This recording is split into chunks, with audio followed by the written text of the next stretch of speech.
Hello दोस्तों, आज बात करेंगे ट्राइडेंट लिमिटेड के बारे में, जिसका स्टॉक प्राइस आपको 24-25 रुपए के आसपास ट्रेड करते हुए देखने को मिल जाता है आज की डेट में। तो बहुत सारे रिटेल इन्वेस्टर्स सोचते हैं कि 50 रुपए से कम का स्टॉक है और जो है इसमें इन्वेस्ट करके चलते हैं। तो अभी प्राइस कम है तो हो सकता है कि 100 रुपया, 200, 300, 500 चला जाएगा।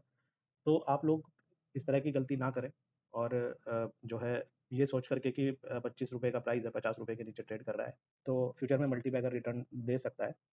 बिना रिसर्च के आप इस ऐसी कंपनियों में एंट्री ना लें। अगर आप ले भी रहे हैं तो आपको कितना वहाँ पे इन्वेस्ट करना है, आप इस वीडियो से अंदाज़ा लगा पाएंगे। हम लोग डिस्कस करेंगे ट्राइडेंट कंपनी के बिजनेस के बारे में और इसके फंडामेंटल्स के बारे में। क्या बोल रहे हैं कंपनी के फंडामेंटल्स, क्या ये 25 रुपए के ऊपर सस्ता है, महंगा है, आपको कब एंट्री लेनी चाहिए और कौन कौन सी चीज़ें हैं जो आपको ध्यान में रखना है इस स्टॉक्स के अंदर एंट्री लेने से पहले। सबसे पहले जानते हैं कि ट्राइडेंट ग्रुप जो है ये कंपनी करती क्या है। सबसे पहले जानेंगे बिजनेस के बारे में। तो यहाँ पे आप देख सकते हैं कि कंपनी आपको होम टेक्सटाइल, यार्न, पेपर और केमिकल, तो इन सब चीज़ों में आपको काम करते हुए देखने को मिल जाती है। तो एक बात तो क्लियर हो गई कि कंपनी डाइवर्सिफाइड जो है बिजनेस पोर्टफोलियो देखने को मिल रहा है। होम टेक्सटाइल की बात करें तो टॉवल, बेडशीट और अन्य होम टेक्सटाइल प्रोडक्ट आपको देखने को मिल जाएंगे। यहाँ पे आपको यार्न, हाई क्वालिटी यार्न का निर्माण करती है ये कंपनी। पेपर की अगर बात करेंगे तो व्हीट स्ट्रॉ बेस्ड पेपर का निर्माण करती है। टेक्सटाइल और पेपर के लिए केमिकल का भी आपको प्रोडक्शन करते हुए ये कंपनी देखने को मिल जाती है। कंपनी की खासियत की अगर बात करें तो यार्न बनाती है, टेक्सटाइल प्रोडक्ट बनाती है, पेपर बनाती है और केमिकल बनाती है।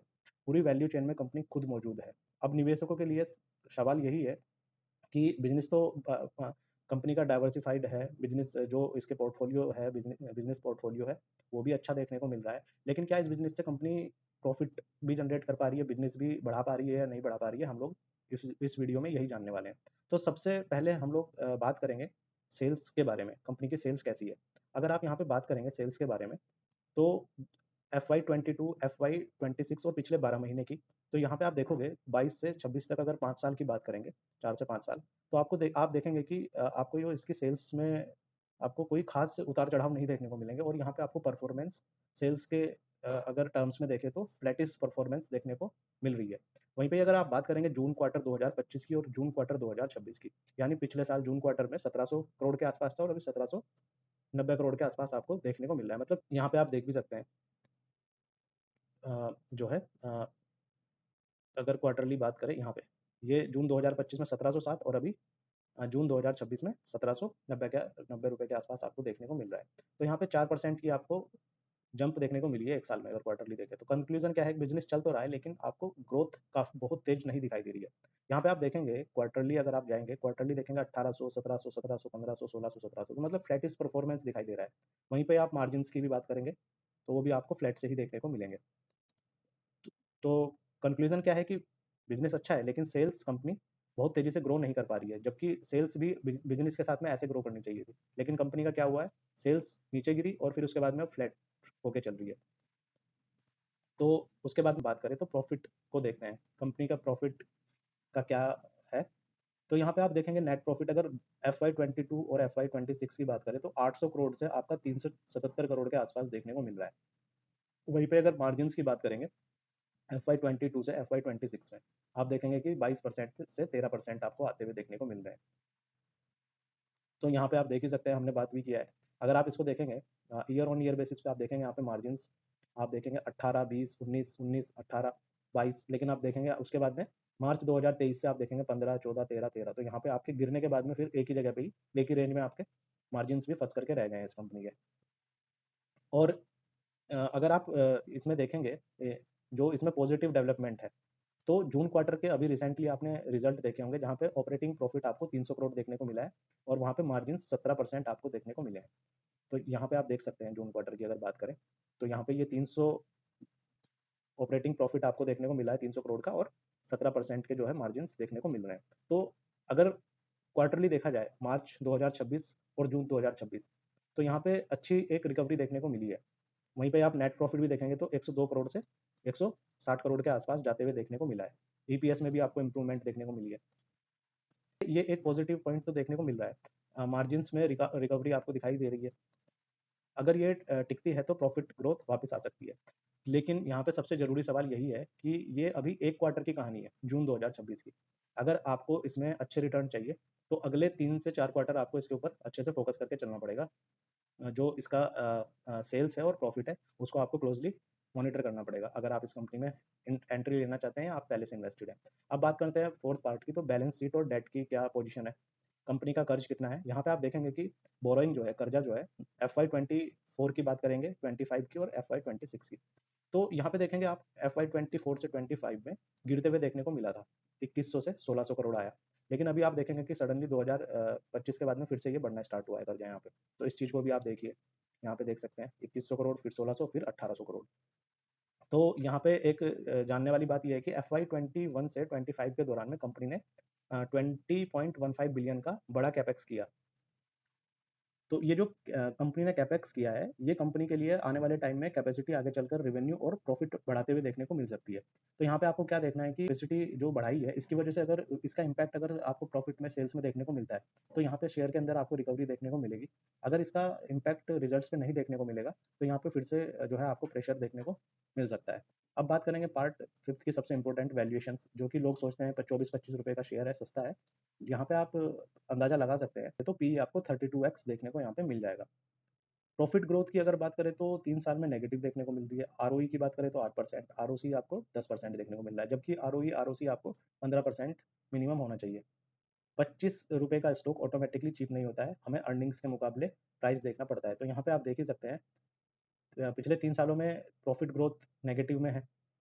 उस हिसाब से देखा जाए तो प्राइस महँगा है, और आरओई, आरओसी भी आप देखेंगे तो उनमें भी सुधार की ज़रूरत है।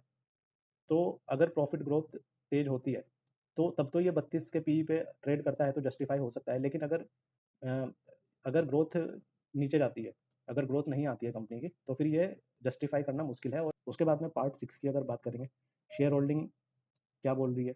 शेयर होल्डिंग पैटर्न्स की अगर आप बात करेंगे यहाँ पे, तो आप देख ही सकते हैं कि आपको प्रमोटर्स की होल्डिंग देखेंगे तो आपको स्टेबल दिखाई देगी, 73%। एफआईज की जो है होल्डिंग हल्की बढ़ते हुए देखने को मिलेगी, डीआईज की होल्डिंग बहुत कम है, लेकिन स्टेबल ही देखने को मिलेगी। पब्लिक के पास में 22% देखने को मिल जाती है। तो यहाँ पे आप देख सकते हैं कि प्रमोटर्स होल्डिंग स्टेबल है, फॉरेन इंस्टीट्यूशंस धीरे धीरे बढ़ते हुए नजर आ रहे हैं, डीआईज की बहुत कम देखने को मिल रही है। इस कंपनी के अंदर आपको बिजनेस रिकवरी देखनी है, आपको शेयर होल्डिंग पैटर्न से ज़्यादा बिजनेस रिकवरी पे फोकस करना है। तो आपको आने वाले टाइम में जो इसके क्वार्टरली रिजल्ट्स हैं, उनके ऊपर आपको फोकस जरूर करना है। टेक्निकल्स की अगर बात करेंगे, कौन कौन से इंपॉर्टेंट लेवल है जहाँ पे आपको ध्यान रखना चाहिए। अभी आपको ये 24 रुपए के आसपास में ट्रेड करते हुए देखने को मिलेगा। 52 वीक अगर रेंज की बात करें, तो हाई की बात करें 30 और लो की बात करें तो 22 के आसपास देखने को मिला है।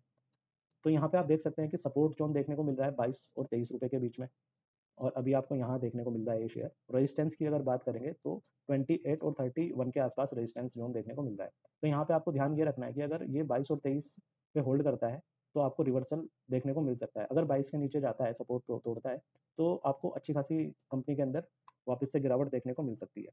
लेकिन अगर आने वाले क्वार्टर्स में रिजल्ट अच्छे रहते हैं और वॉल्यूम के साथ में ब्रेकआउट देता है 28-31 के ऊपर, तो यहाँ पे आपको आगे फर्दर अच्छी तेजी भी देखने को मिल सकती है। तो इन लेवल्स के ऊपर आप ध्यान रख के चल सकते हैं। अगर आप फ्रेश एंट्री ले रहे हैं, तो लेवल्स आपके लिए बहुत ज़्यादा इंपॉर्टेंट है। इन लेवल्स को आप अपने ध्यान में जरूर रख करके चलिएगा। अब अगर फाइनल वर्डिक्ट की बात करें, तो बिजनेस की अगर बात करेंगे पहले, बिजनेस डाइवर्सिफाइड बिजनेस देखने को मिल रहा है। Home textile, paper, yarn, chemical, paper business से स्ट्रॉन्ग मार्जिन का फायदा देखने को मिलता है। फाइनेंशियल्स की अगर बात करें, तो सेल्स ग्रोथ तेज नहीं देखने को मिल रही है, जो कि हमने डिस्कस भी किया है। जून क्वार्टर में मार्जिन एंड प्रॉफिट में रिकवरी आई है, सबसे बड़ा ये पॉजिटिव ट्रिगर है। लेकिन ये आने वाले जो 2-3 क्वार्टर हैं, उनमें भी अगर कंटिन्यू रहता है, तो आप इसमें आगे फर्दर जो है तेजी की उम्मीद कर सकते हैं। अब बात करेंगे रिस्क की, तो FY22 के मुकाबले प्रॉफिट काफी नीचे देखने को मिल रहा है। आरओसी की बात करें 10%, पी आपको 32 देखने को मिल रहा है। रॉ मटेरियल प्राइस और डिमांड साइकिल का रिस्क भी देखने को मिल जाता है। स्टॉक प्राइस की अगर बात करें, तो 24-25 पर ब्लाइंड बाय नहीं करना है आपको। 22-23 पर स्टॉक का बिहेवियर देखो।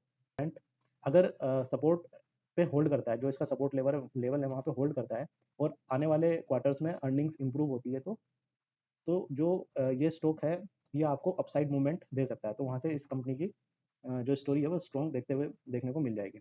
अगर सपोर्ट टूटा, तो आप जो है स्टॉप लॉस जरूर फॉलो करें।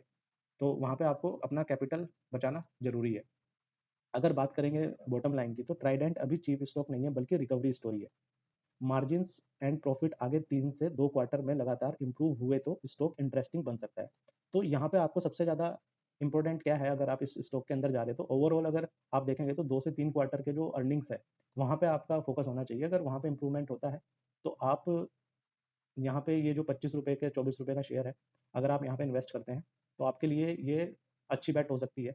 अगर मार्जिन्स वगैरह, अगर कंपनी की परफॉर्मेंस इंप्रूव नहीं हो रही है तो फिर ₹25 का शेयर भी आपके लिए काफ़ी महँगा साबित हो सकता है, और हो सकता है कि अगर आप गलत तरीके से एंट्री लें तो लंबे टाइम तक आप इस शेयर के अंदर फँसे हुए भी देखने को मिल सकते हैं। आपकी ट्राइडेंट कंपनी को लेकर के क्या राय है, कमेंट बॉक्स में ज़रूर बताइएगा। अगर आपको वीडियो पसंद आए, लाइक ज़रूर करिए। थैंक यू दोस्तों।